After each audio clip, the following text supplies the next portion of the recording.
Alright guys, it's Chatterbox Reviews, coming at you guys with this week's Let's Talk Television.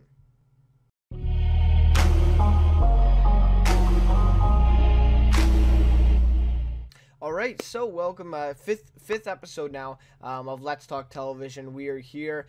So just a few notes before we start. I've been trying to do this live stream, right? I was thinking of making this show also live. I did Let's Talk Cinema with Greg. We did that one on Friday night. We did that as a live stream, and I do realize that the quality was a little bit in and out. The first couple times we did it, it was actually like pretty terrible, like it was freezing up and everything. But then we did it that time, and at times like it was definitely not 100%, but it was just little lag here and there. But for the most part, it was good, right? And I think even for the around like, I don't know, the whole middle part of the whole episode there, it was good. I mean, there was really no freezing. It was pretty smooth and all that. And now I've been trying to live stream this as well. I was trying today and then also yesterday, and that's also why this one is a day late too. I like to have these on Saturdays. That's kind of like the schedule for these, and that's why it's late, because I've been trying really hard the last 2 days to figure this out and try to like adjust settings and do this and do that. So anyways, bottom line, nothing really worked. It's just been really laggy, really like like the frames are just like freezing. It's pretty much like a slideshow you're watching, right? And I just don't really get it. I mean, I don't want to make this whole thing, a rant about, YouTube streaming or whatever. No. But anyways, yeah, so going forward, I'm going to try to do these as a live stream format. That way, I really enjoy that personally, just because I think, one, it's a little bit easier for me in the sense of, rendering and editing and all that stuff, right? But then also, I like the interaction too, the live interaction, with viewers, with you guys, people who are checking out the videos. So I really like that as well. And I feel like that can really be achieved, with the live stream. So, and then also, after the live stream, then, all the, other people that want to watch it are going to watch it after, right? And then again, they can comment then. So yeah, it's just a really positive thing. I really like it. So if I could get it working, definitely that is the plan. So that's the plan. So Let's Talk Cinema and Let's Talk Television are hopefully both going to be live shows going forward. And I guess I have like about a week now to try to try to sort it out here, see what's going on. But anyways, this week, Let's Talk Television, I am doing why All Out War was disappointing. So that's kind of my opinion, my kind of statement. I know some people might disagree with me, some people might agree, and that's, the awesome thing about this. And that's kind of what I've decided to make this series out to, actually, a little bit too, is not necessarily being controversial, but, kind of going out with a statement, talking about a main topic of discussion here, of course, at the beginning, each week, and then, getting your guys' thoughts as well. Like, I really love, the comments, replying and saying, what you think, if you disagree with me, if you agree with me, and stuff like that. So, I really appreciate that if you leave a comment and, tell me how you feel about All Out War and Walking Dead. That's obviously what I'm talking about. Walking Dead Season 8. So yeah, I mean, I really wanted to focus on this week. I just had a lot of stuff to say about it, so this episode may be a little bit longer, I don't know, but I just have a lot to say, so I just really like to focus on that, and then of course I'll get to something I like, something I don't like from this week television, and then I have a couple questions for the Q&A as well, and then of course if I'm doing a live stream, then I'll also do live questions as well and answer those during the Q&A, but I still do both, right? I'll still do questions from last week and then also the live ones. So that's the goal going forward here, but hopefully I can get that all sorted out in time for next week's episode. And again, that is why this one is a day late. So, anyways, yeah. So let's get into the discussion here. Sorry about that little beginning part, but anyways. So, why All Out War was disappointing? Why The Walking Dead Season 8 was disappointing to me? So I have a few things to say. Overall, I'd just like to say first, Walking Dead is my favorite show on television, on the air right now. Even like, you know what I mean? Like, it's, even if it's not, like, technically the season isn't going on, it's still, it is my favorite show. And I think I said this in the last one I also did, is The Walking Dead back? As I think it was episode 3 of Let's Talk Television. So I'm not going to do a Walking Dead one. So yeah, you can kind of see, like, I really enjoy the series. It is my favorite on television right now. But, you know, I'm not one of those fans who is just, you know, watching it, you know, and I'll love anything they do, right, no matter what. I'm just not that kind of fan. And I know some people are, you know, some people just really like a show and they don't really care, you know, what they do with it. They're going to love it no matter what. And I kind of feel that way with Walking Dead in a lot of ways. You know, other people are kind of hating stuff. But to be honest, I mean, I kind of like that stuff, right, that The Walking Dead does. And I find myself, you know, a little bit on, you know, bias, right? You know, that's because of the bias, you know, because of my love for the show. So I just want to say that first. And by all means, I'm, you know, this is going to be a kind of a negative thing. And I don't mean any negativity towards, you know, the cast, the creators, anything like that. I mean, they do such a good job. They put in so much effort into this. And I think overall, like, basically the whole summary of what I'm saying here, you know, in you know, everything, is basically that they've set the bar high, right? The Walking Dead has set the bar high after 100 episodes, and just the level that they're at now is just disappointing, right? It's not that it's necessarily bad or anything, right? But with season 5, season 6, like, the past years have been really, really awesome for The Walking Dead. So they've set that bar high. So whenever they come in lower than that bar, obviously it's going to be a disappointment, right? And that's, I think, another thing about Walking Dead is they've kind of already reached the peak. And I think I said this in the episode 3, when I talk about the show. I said I think they've already reached their peak, right? I don't think that they can really get any better than they were in, say, season 5, season 6, season 4, right? That territory. I don't really think that they can ever get higher than that. Like, that was, you know, that was massive. Both popularity, viewership, everything, right? So I think that they've already reached that peak. So at this point, you know, if you know that, you know, yeah, you can try to reach it, right? But most likely you're going to be below that. And for a lot of people, that's disappointment. So anyways, and for me a little bit too. So first thing about why All Out War was disappointing, or season 8 was disappointing, the death of Carl. So I know a lot of fans hated this decision. Honestly, I hated it too. On that mid-season finale, what was it? I forget exactly what it was called. But anyways, yeah, no, I can't remember off the top of my head. But anyways, so the Carl death is basically revealed. I mean, the people that are out there that were like speculating if he was immune or something like that, like, you know, give me a break. You know, like, it's Walking Dead. Every time we've seen someone get bit, they die. Like, that's just, you know, that's what it is. That's the world they set up. So I think that's a little bit ridiculous that some people were, like, you know, speculating on if he was going to survive or not. When they revealed that bite, that means he was dying, right? So, you know, to hear that people were, like, upset that they actually killed him when they watched the mid-season premiere, I'm like, really? Like, they showed us the bite. Like, we know that you know, that Carl's dying. But anyways, so I know that some fans hated the decision. To me, I hated it at first too, like I said, right? But after that episode 9, Honor of The Walking Dead, season 8, when they just came back, honestly, I thought it was justified. I thought it made sense. Now, do I agree with why it happened? You know, the reason for it happening, as we saw in this finale play out? Not really. I mean, I definitely see it from a storytelling point of view, from a viewing, you know, point of view, viewership point of view. But for the show, right? Like, for the good of the show, I think it was a bad decision. And I'm talking about Negan, right? Keeping Negan alive. There's obviously going to be spoilers in this for the season 8, but so yeah, keeping Negan alive, I don't think was for the good of the show, but I do get the storytelling and all that stuff, right? So all in all, I mean, yeah, a lot of people hated it, so that would make All Out War disappointing, or season 8 disappointing. A lot of people didn't expect it, right? Comic readers and everything, you know, people looking forward, Carl plays a big role in it, and, you know, this whole time we've kind of thought, okay, well, Rick is doing all of this for Carl, right? Or Judith as well, right? For Carl and Judith to go forward, and eventually Rick's going to get old. He's got to go, right? You know, eventually, if this show, you know, carries on for another 8 seasons, it'd be hard to see Rick being that main character, that hero, because he's already, like, you know, he's in his 40s, right? So, you know, and unless they take, like, they have no time skips going forward, but, you know, that's not really going to happen either.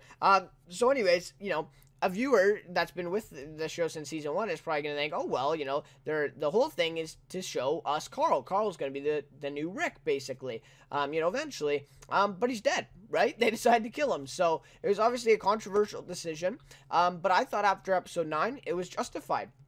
I thought what they did in that episode, I thought that episode was one of the best episodes of The Walking Dead that I have seen. A lot of people agreed with me. Some people didn't, of course. You know, you're going to have that. But yeah, honestly, I thought it was one of the best episodes. Definitely in my top 10, I would say, for The Walking Dead. I thought it was just amazing. And mainly the part about Carl, right? I mean, the Morgan and Carol part was interesting, but the stuff with Carl and Rick, the whole send-off there, was just really awesome. And the way they used that to fuel Rick and the rest of the second half there was just amazing, right? The flashbacks, the letters, and all that stuff. So that was really good.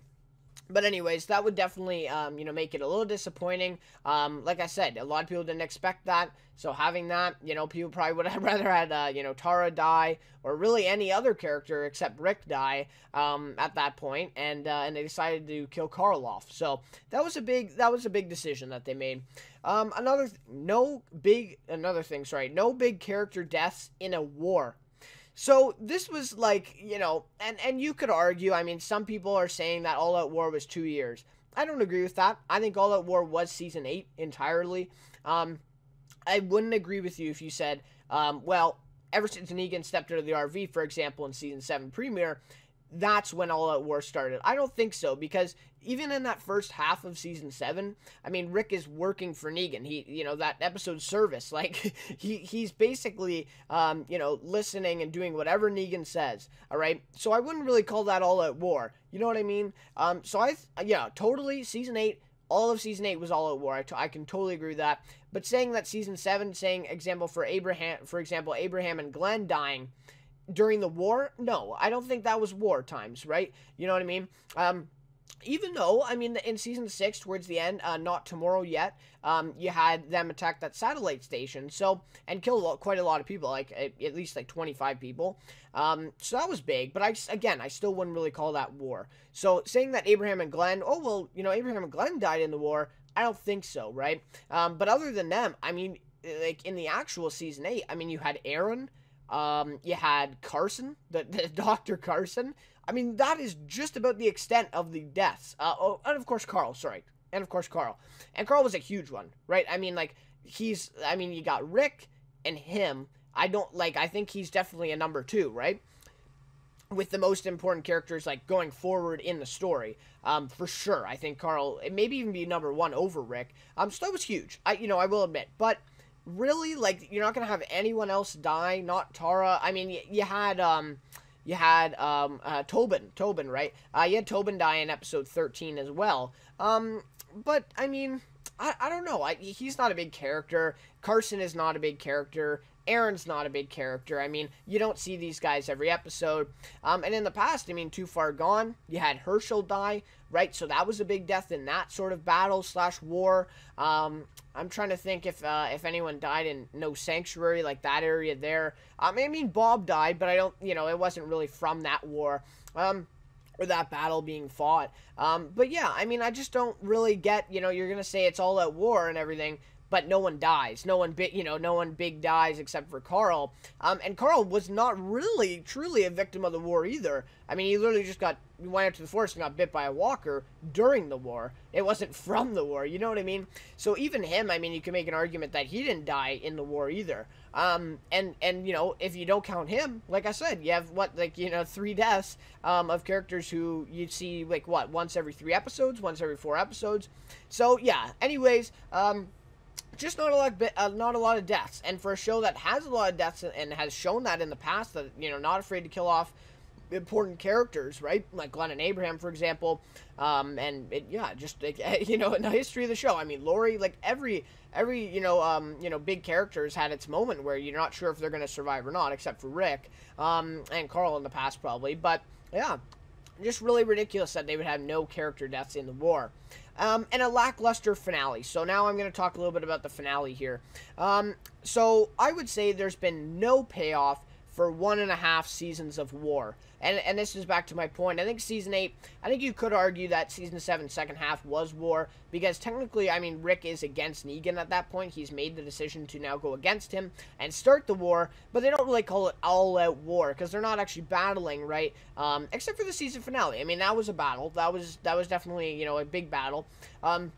So yeah, you could definitely argue that. But honestly, I thought there was no payoff for the 1.5 seasons of war, and even since Negan got introduced in the season 7 premiere. And by no payoff, I mean Negan's still alive, right? I mean, this whole time we've been fighting against the Saviors to take them down and everything like that. So, you know, okay, you want to probably see Simon taken out, which he did, but not by our survivors, right? So yeah, that was a satisfying scene if you know, when Negan beat him, you know, in that fight. But you would have probably rather seen Rick do it, right? Or at least one of the survivors do it. Okay, well, then you're probably going to want to see... I don't know even who would be next. I mean, probably really only Negan at that point. Or maybe that, you know, Jared, I guess, you know. So there was some payoff for that. Morgan killed him. So that was, you know, okay. But again, not that big of a character. I mean, you know, he's here, you know, whatever. And then you got Negan. So Negan's a big one, right? You see him do that in the season 7 premiere. Rick says, I'm gonna kill you, right? And he makes that promise to him, just like he did Gareth in season 5, right? He said, you know, I made you a promise, and he you know, and he kills him, right? He kills him in the church, you know, right on the floor there, with his hatchet. So why doesn't that happen with Negan, right? So that's just what I'm saying there. Again, I get the story, I get what they're trying to do here with keeping Negan alive, but in the end, you're really not going to give us a payoff. I mean, yeah, maybe it was a payoff to see him, you know, kind of bleeding out on the ground there temporarily, you know, from being sliced in the throat. Okay, I mean, yeah, it's kind of a payoff, but him dying, like, that is what everybody wanted to see after 1.5 years even, of just, like, real life, 1.5 years, of seeing this all play out. To see Negan die, I mean, that would have been awesome, and maybe, I think viewers maybe even liked the finale in that sense, even though the rest of it was kind of not, you know, not very satisfying, at times. And then again, it wasn't even a final battle. Like, really? Like, this whole finale, they hyped it up. They said, you know, oh, it's the final battle. It's all out war. It comes to an end. There wasn't even a battle, man. I mean, it was literally just the Saviors there on the hill. Of course, Eugene, I mean, thanks to Eugene, right? It wasn't a battle because of Eugene. But anyway, so Eugene, of course, you know, rigs the guns, and they just backfire. That's the whole battle, right? There's really no, you know, time where they're, you know, exchanging fire, you know, big battle like that. The biggest battle was probably, I mean, of the second half, it was probably episode 13, right? The biggest battle between Negan and Rick was obviously the key, episode 12. And I mean, The Damned was pretty big as well. So episode 2 of season 8, that was pretty big, where you had multiple battles going on. But I mean, like, it wasn't really a battle. I mean, that's what they promised, and it really just didn't come through. And that kind of leads to my next point, is they promised all this action and fighting and chaos and all, you know, all out war, right? That's what they advertised it as, and it never really paid off, in my opinion, right? And don't get me wrong, I like the season overall. I mean, I hear people saying season 8's the worst season of The Walking Dead. I couldn't disagree more. I feel like, you know, I don't know, even, but, you know, even thinking about, like, oh, well, what's a worse season? I mean, season 7's definitely worse. I'd say season 7's the worst season of The Walking Dead, and I think it will be even going forward. I think that's just, you know, plain and simple. I mean, it's the worst season. But that's also because of the storytelling as well, I think. But anyways, so they promised all this stuff, right? They promised all out war. They said all this stuff was going to happen. And, I mean, you get the Damned, you get monsters, possibly. I mean, some guy, they literally just get all gunned down in the field. So I really call that fighting, you know, but it was action, sure. A little bit of chaos in there. So you get the Damned, the monsters, and then you get the mid-season finale, right? A little bit of fighting there. Then you get episode 13. And I wouldn't even call the finale a fight, really, or a battle, right? So overall, I mean, what, you have 4 or 5 episodes where you actually are fighting back and forth, you have a battle, and all that stuff happens, like, yeah. So anyways, I mean, I get it, it's hard to do, right? It's hard to film and produce all that. You know, if you're gonna have 16 episodes of fighting, I mean, that's pretty much impossible to do, right? With the way they, you know, chose to do it. You know, with so many people, right? The numbers are just insane, especially for The Walking Dead, right? The numbers are huge for these battles, and obviously you can't do that. But I mean, 4 episodes in a season where you promised all out war, every single episode to be action packed and fighting and, you know, chaos present and all that stuff, and that just really never happened. So that's where I, you know, kind of stand on that one. And at times, honestly, I thought this season felt like planning for all out war instead of all out war. Do you know what I mean? So during, you know, episodes in the season, it just seemed like they were talking about it. They were talking about the war more than they were actually fighting it. You know what I mean? Like, it was really just came down. And I mean, Negan really played a big role in this too, because he was able to outsmart Rick a lot. You know, use his kind of mind to kind of, you know, win the war in a sense. And he would have too. If Eugene didn't rig the bullets, he most likely would have won that. But anyways, so it just seemed like a lot of planning instead of actual action and fighting and all this stuff. It was just a lot of talk about what are they going to do? What are we going to do? You know, let's do this and whatever. So again, you know, yeah, I mean, that's kind of action. It's just suspenseful and whatever. And you just got a lot of, like, I even think you got some episodes that are just building Simon up for that kind of payoff in episode 15. I think, like, at least 2 episodes were kind of just, like, building up his personality there to kind of do that. I mean, The Key and Do Not Send Us Astray. I mean, both those episodes are probably maybe the main focus is to, you know, boost up Simon so that we believe that Negan, you know, would fight him and everything. So anyways, yeah, I just really thought it was kind of planning for All Out War instead of the actual thing. Like I said, we only really saw 4 or 5 episodes of fighting and battles, while, you know, all the other episodes were, you know, character dynamics and all this stuff. And like I said, if they didn't promise All Out War and all this battling and all this chaos and all this action, then I'd be okay with that. Right? But that's getting a little bit more into Season 7 again, and that's what Season 7 really did poorly, in my opinion, because it was just really boring at times. Like, there really was nothing going on. It was just a lot of talking and not much action, right? And in this episode, and this season, they promised us totally different. There was going to be action and everything, but at times it felt kind of like Season 7 in that sense, right? So it is what it is. All Out War was simply dragged out too long. That's honestly, I think, the main issue with the whole season. I know a lot of people are out there saying, you know, or people that I've listened to are saying, you know, well, they needed to do that because just simply because of the production. I mean, it'd be really hard to do just a half a season, right, of All Out War, and then totally shift gears the next half of the season in filming and the costumes and all that stuff. So I actually really get that, you know, in that sense. But in just a viewer sense, you know, trying, you know, not to care about the cast and the actual writers and the producers, you know, just sitting here on our couch, judging, of course. But no, I really just think it was dragged out too long. And even if they planned for that, I mean, I think that could have been done. It's not impossible, and I think it could have been done in a half a season. Honestly, I think you start out, I mean, just think of how action-packed and how crazy that would be if it was all in that first half. You have the death of Carl, you have the damned, you have monsters. I mean, you could literally just take out the last 4 episodes of the first half and put in the last 4 episodes of the second half, and have that one half, like, that would be the best half of The Walking Dead, probably by far. I mean, that would pretty much be, like, Too Far Gone, only the whole half of the season, all 8 episodes. So that would have been crazy, man. And that's, I feel like, what they promised, but we didn't get that.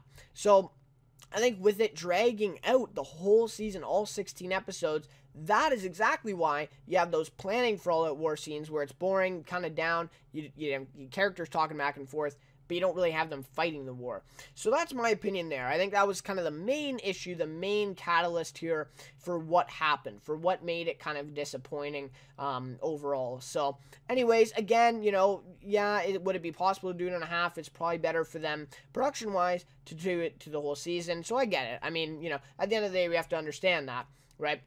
Like I said, you know, not just sit on your couch and judge them, right? You kind of have to know what's going on. But anyways, I really think if they planned for it and they, you know, had the writing and all that stuff, the production team, they really could have done it in half a season. I think they made a big mistake, and they may have actually even cost themselves millions of viewers for what they did, for that decision to drag it out. So, and it seemed like they tried their best, but didn't have the budget for it. Honestly, and I've seen a lot of people say this too, and I mean, I think this is true. I mean, AMC has been pretty stingy with the budget for The Walking Dead in the past. I mean, you can even this one guy I was actually listening to the other day about Walking Dead. He's a pretty big fan, and he was saying, and he was actually reading out the numbers. I should have got the numbers actually from that.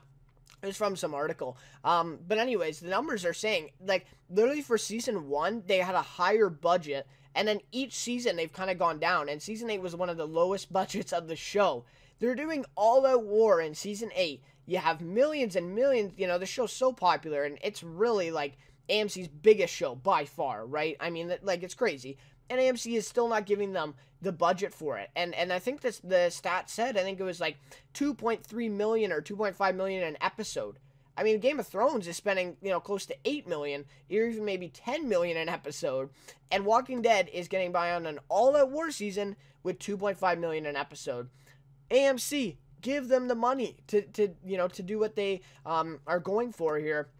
So I don't know. I mean, is that the number one thing to blame? Could probably the writers and the producers do a little bit more? I mean, maybe it's possible, right? We can't really, we can't really know for sure.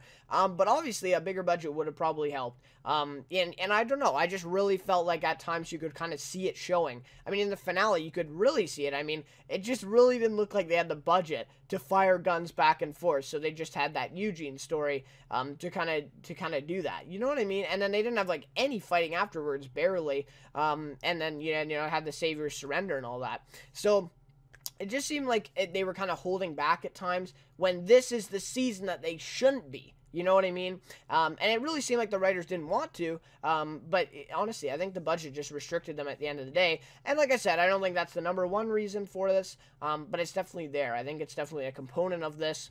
And I just want to wrap this up by saying, overall, second half was much better than the first half, in my opinion. Like I said, I enjoyed The Damned. I enjoyed Monsters. Some guy was okay, the death of Shiva, right? That whole story was kind of okay with Ezekiel. But did we really need that backstory of Ezekiel when we already kind of found that out in Season 7? I mean, yeah, it was kind of repetitive, right? But the second half, I mean, it was awesome. I think Honor was amazing. I thought that was, like I said, it's in my top 10 episodes of The Walking Dead. Really, really enjoyed that one. Then you have The Key. I mean, that was an awesome episode. That was maybe even, no, I wouldn't put that in my top 10, but it was definitely up there. Top 15 for sure. It would be in there. Probably like, 13 or 14. Then you have episode 13. That was actually a very good episode with the battle. And then you have sort of the thing with Tobin there and the infected sort of storyline back in season 4. A little bit of a replay of that, which was awesome, right? Excuse me. And then you had episode 14, which was pretty good, right? That one was good, with Rick and Morgan, going to that bar, taking Jared out finally. Episode 15 was awesome with Simon and Negan, that whole fighting. And then the finale, a little bit of a letdown, but more or less it was a good episode. So, yeah, I mean, I think it's clear that the second half was a lot better. And like I said, imagine you take second half episodes, the second half of the second half, and you put that with the first half of the first half. Imagine the kind of show you would have. I mean, that would be one of the best, half seasons or seasons in general of a show ever. I mean, that would have been awesome, man. So, anyways, looking back at it, yeah, they probably dragged it out too long, and that's probably the main cause for what, for the disappointing season here with season 8. But anyways, that'll just about do it for the topic of discussion this week, and I'll move on to my next segment. But like I said, please share your opinions of the finale and just the whole season down below. I'd love to hear them, even if you disagree, agree with me, whatever. Just, comment down below, and I'd love to, discuss that with you. Alright, so now time for my something I like and something I don't like segment from this week in television. So, something I like to start with this week, Westworld creators set futuristic drama series The Peripheral at Amazon. So this is from Hollywood Reporter, this article. So this is pretty awesome, right? And today, Westworld Season 2, Episode 1, I gotta watch that after this. I'm really excited for it, to be honest. But I can't, for some reason, I can't view the show when it airs. I don't know. I can watch it afterwards, though. Anyways, so it's weird. But, yeah, after this, I'm definitely gonna be watching that episode. And the review should be up tomorrow for that as well, for the Westworld Season 2 premiere. But anyways, so this is awesome news. I mean, anything where the Westworld creators are involved, Westworld was such a, a phenomenal Season 1 at least, and it looks like it's going to be a kind of a long-lasting show, at least, 3 or 4 seasons here. So to have them involved with something is pretty awesome. And this story actually sounds pretty interesting. So the article reads, these are kind of the main details of the article, Lisa Joy and Jonathan Nolan, and they're married, actually. I didn't know that. Maybe that was obvious, but I didn't know that. Anyways, so, yeah, Lisa Joy and Jonathan Nolan will adapt William Gibson's book, The Peripheral, as a script-to-series project for the retailer and streaming outlet. Of course, they mean Amazon in this case. The Peripheral revolves around Flynn Fisher, a woman in a near-future America in which technology has started to subtly alter society. I think that's spelt wrong in the article, but anyways, Flynn discovers a hidden connection to a very different reality and the dark future of her own. So again, it sounds like the same concept, the same kind of focus as Westworld, a little bit of, reality, questioning that, the future of her, reality and all that stuff, and a kind of a near future America. That's kind of what Westworld plays in as well. So you really hear, the comparisons, or the things alike here, between the two, kind of the details and the concept really seem alike, right? They really seem, kind of similar. So it'll be very interesting. I'm actually really excited for this. Amazon's doing a lot of good things right now. They got the Lord of the Rings series.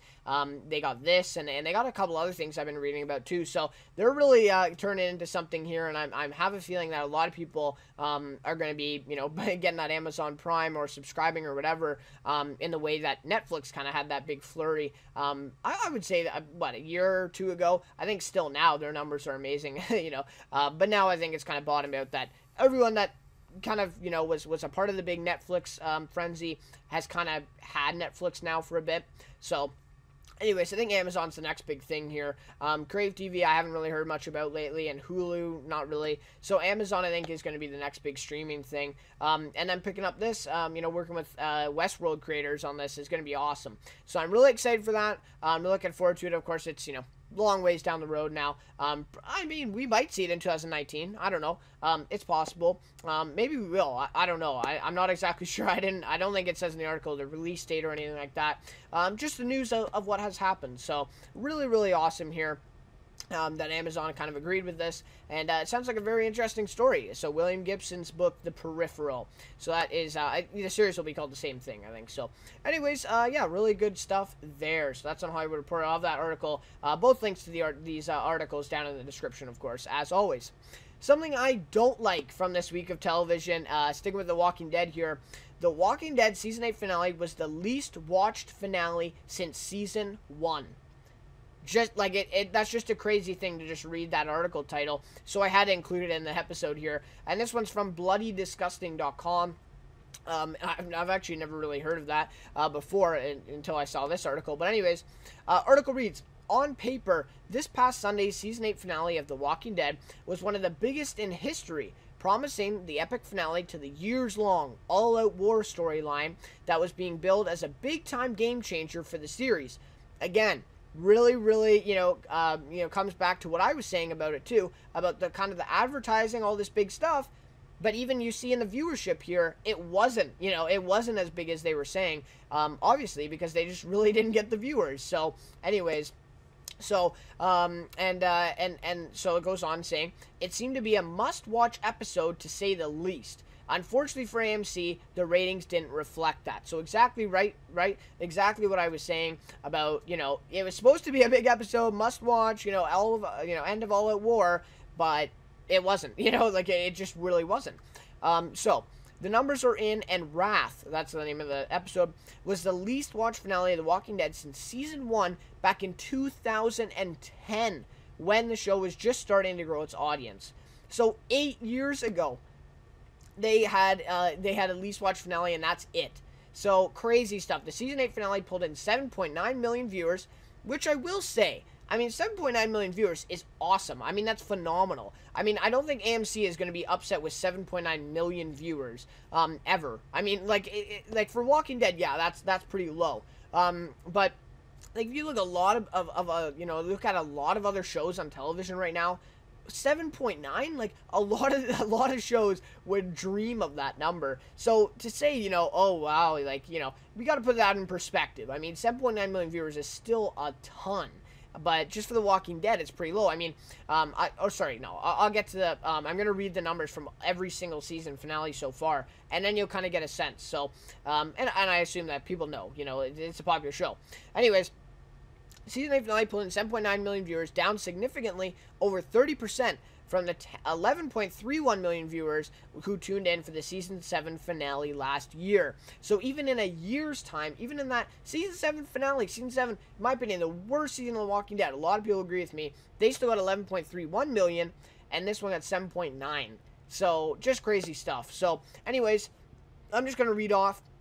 This was also in the article, by the way, so, give credit to them that they put this together. So, Season 1, the finale, 5.97 million, which is, and that was even high then. Season 1, that's crazy, right? They were just building the audience then, as the article says. Season 2, 8.99, okay? Season 3, 12.42, so that was quite a jump there. And then we get another jump here. Season 4, 15.68. And then, again, I mean, that kind of puts it in perspective. 7.9, 15.68. That's a big discrepancy there, right? But for other shows, I mean, 7.9 would be awesome. I mean, you read this article and you don't know the history of The Walking Dead, you're like, how is that, how is that disappointing? How is that bad? 7.9 million. But, if you see these numbers, I mean, it is bad. Season 5, 15.78, so that's the most viewed finale of The Walking Dead. Season 6, 14.19. And then this is where it just goes down. I mean, Season 7, you get 11.31, and Season 8, you get 7.9. I mean, it's just insane. And Season 8, had 6 million viewers for the majority of the season here. And that's, like, crazy for The Walking Dead. I mean, you haven't had that since Season 1. So, like, overall, just, I mean, and it's something I don't like because I really like the show, and I don't want to see the viewership down. But I think I do kind of like this in a sense that I think this is finally going to go, this is going to finally get to the writers and the producers of the show and saying, you got to fix this. Like, this is a problem now, and even I saw, like, Scott Gimple and the creators, Robert Kirkman, saying, oh, well, we're just going through a downtime. I mean, All Out War is going to be awesome. Season 8 is going to be, really crazy. Well, obviously it wasn't, because you're at 6 million viewers throughout the season, and for the finale, the big finale, you're at 7.9 million. So I hope this is finally going to, kind of inspire them to do something else. Like, obviously things weren't working during All Out War, so now you got to do something else, right? So I think that's going to help in that sense, but it's something I don't like, because I do think that finale deserved a lot more than 7.9 million.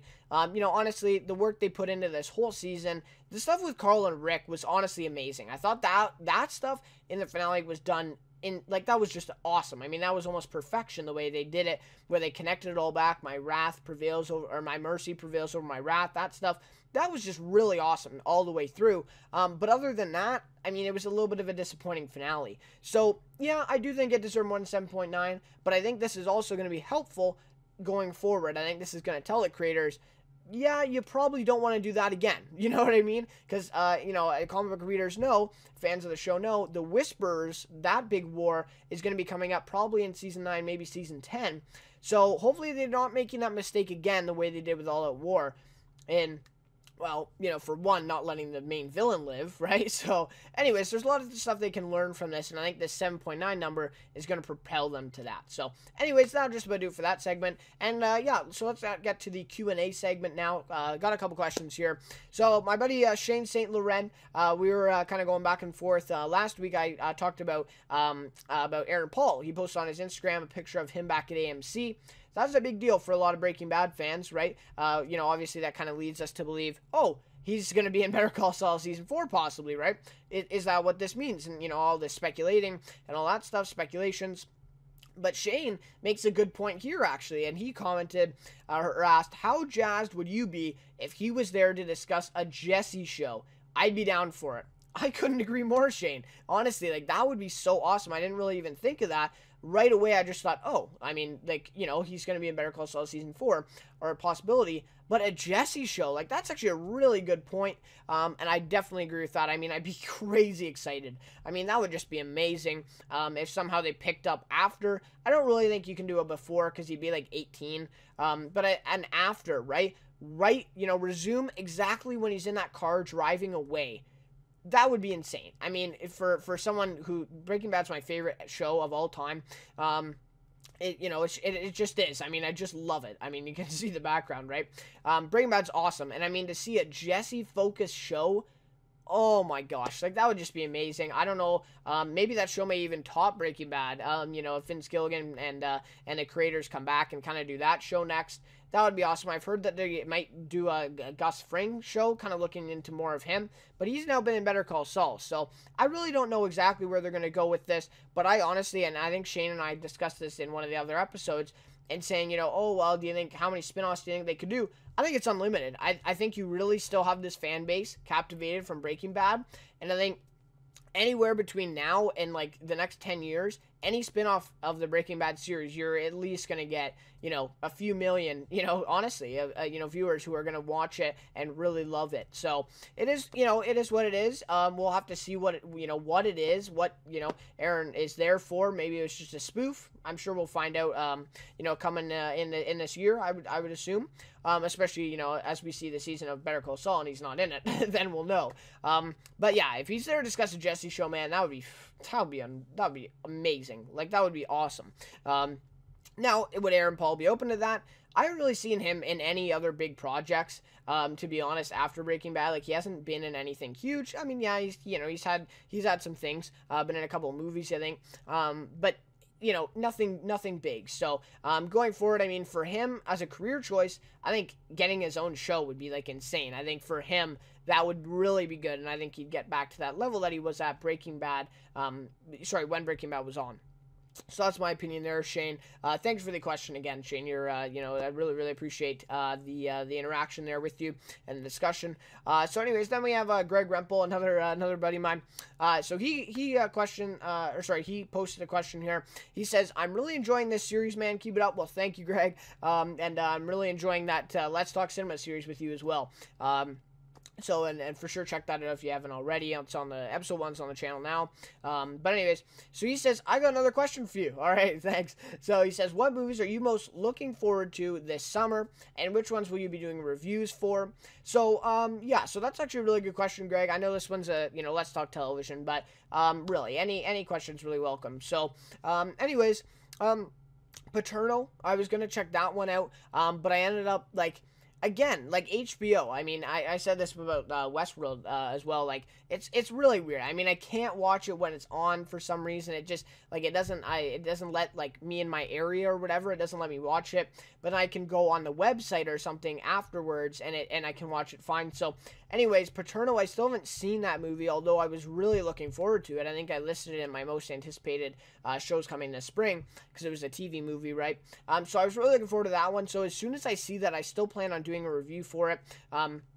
I'm going to try and watch it this week. I know it's like a little bit old now because, 2 weeks old. I mean, let's forget about it, right? I mean, that's kind of the world we're living in now with TV and movies. But anyways, just because there's so many, it's such a saturated, thing. But anyway, so I will be trying to do my review for that one to see that. But in other words, I mean, this summer, Jurassic World, I'm really looking forward to. I talked a little bit about this in Let's Talk Cinema. I mean, of course, Jurassic Park's better. I totally agree with that, but Chris Pratt really nails his role in Jurassic World, and they're bringing back Jeff Goldblum in a second movie. So I just really think I'm really excited for that. I really can't wait, honestly, to see that movie and see how they kind of come back from that first one. To see what they kind of present us, see what they show. So and I'm really really enjoying the extra effects now, like. Looking back at the effects then and then the effects now, like it's crazy, right? It's way more scarier and all that, and I think that's exactly what the movie needs. So, anyways, that's that's one, and then I got Deadpool 2, right? First one is friggin' hilarious. Ryan Reynolds is awesome, and yeah, so Deadpool 2 I'm looking forward to, and we reviewed both those trailers on Let's Talk Cinema together. So yeah, those two. Ocean's 8, right? The kind of the female version of Ocean's 11 and Ocean's 12 and Ocean's 13. I really, really enjoyed that series. I mean, I just really love watching those. If I have a couple hours free, just watching those, I just really think they're entertaining. I mean, if you watch it too much, it's not as effective, right? Because you know what's going to happen, the twist. That's one of those movies where it's like, if you've seen it, I mean, the first time you've seen it is probably the most enjoyment you're going to get out of it. You know what I'm saying, right? I mean, there's those type of movies and shows where you're like, oh, well, I know what's going to happen. It's still going to be entertaining, but it's not going to be as entertaining as that very first time where you had no idea what was going to happen, right? So, though that is one of those movies, but Sandra Bullock is in this one, right? And we're gonna see, right? We're gonna see what this movie's all about. I think it's gonna be good. I really do. But I've heard some people doubting it. I mean, you had the female version of Ghostbusters, and that did absolutely terrible. That was just really bad. But I mean, people are kind of making that argument, oh, well, maybe it's not going to work. Honestly, I think it is. I mean, the creators from Ocean's 11, that they're doing this one. So I think it's going to be awesome. In terms of, like, going forward, if they kind of make it a trilogy, I don't know. I mean, if it's successful, then yeah, go on and make a couple more movies. But I think just having, like, the one, kind of alone and kind of like I wouldn't say, not, a movie that's, like, after, like, a sequel or anything like that, but just having, like, this Ocean's 8, like, this movie alone, I think that would be cool, too. But, obviously, if it does well, they're probably going to make a trilogy again. And then Mile 22, I haven't heard much about this one, but I've been, kind of looking into this one, or at least heard about it, for a couple months now. Mark Wahlberg is in it. And it's he's made a few of these movies where it's kind of like depicting a true story, kind of like an American hero in a sense, I think. And this is kind of like that. So it'll be very interesting. That's about all the knowledge I have of it. But it just seems really cool. And so yeah, I'm really looking forward to that one as well. And there's others. Honestly, off the top of my head, I kind of just like put this list together really quick. So off the top of my head, I can't think of any more. But I'm sure there's that one movie out there that I'm dying to see that I just can't remember right now. So anyways, thank you so much for the question, Greg. But that is pretty much it. Greg, let me know what movies you're looking forward to this summer as well. Or anyone watching, right? Let me know. Let me know what movies you're looking forward to. Jurassic World. What do you think of that one, right? Are you excited for that? So all right, maybe you haven't even seen the first one, right? I really suggest you do see it. You give it a chance. I know, some people don't really like it. Some people are knocking on it. But I really think it deserves a chance from you, at least. But anyways, that'll just about do it for this episode of Let's Talk Television this week. Thank you so much for watching. I really appreciate the support on this series. I've just really, really enjoyed starting it. And I do apologize for this one being, I think it'll be 2 days late by the time I upload it. But anyways, again, thank you so much for watching. Really appreciate the support on this series and the channel overall. Channel's been doing amazing. I've now reached 100 subscribers. I might make a video for that, but I'm not sure yet. But I just want to say thanks, right? And I really appreciate all the support, the subscribers, the comments, the views, the likes, everything. I just really, really appreciate it. So anyways, guys, like I said, again, thank you so much for watching. And I'll see you next week for next episode of Let's Talk Television, episode 6.